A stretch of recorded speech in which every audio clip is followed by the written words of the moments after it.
It was a crisp Saturday afternoon at the Bridge Club of Perpetual Confusion, where seasoned players gathered to test their wits and occasionally embarrass themselves. Today's high-stakes tournament had drawn quite the crowd, including one particularly cocky declarer named Roger. Roger fancied himself as something of a bridge genius, or so he told everyone within earshot. Roger sat confidently in the hot seat for a 4-spades contract. He surveyed his hand like a general plotting strategy on a battlefield. "This is going to be easy," he muttered under his breath. He let a small spade from his hand, or so he thought. Instead, in a moment that could only be described as divine comedy or human error, Roger accidentally played a heart. Yes, folks, the heart.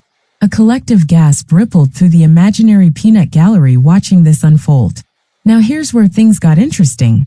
Across the table, Sandra, a sharp-eyed opponent with a penchant for spotting bluffs. "Aha!" she whispered dramatically to her partner. "This has to be some sort of advanced ploy." Her partner nodded sagely, because when in doubt, assume your opponent knows what they're doing, even if they clearly don't.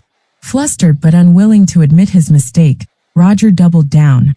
"Oh yes," he said smoothly, rearranging his cards with exaggerated care. "Hearts are my plan all along." Internally, however, he was panicking. Why did I just play a heart?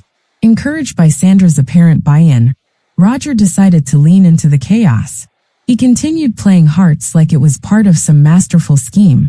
To his astonishment, the opponents followed suit without question, convinced they were witnessing some kind of tactical brilliance. It was like watching two people try to decipher modern art while blindfolded. They didn't understand it, but they assumed there was meaning behind it. As the hand progressed, Roger somehow managed to scrape together enough tricks to make his 4-spades contract.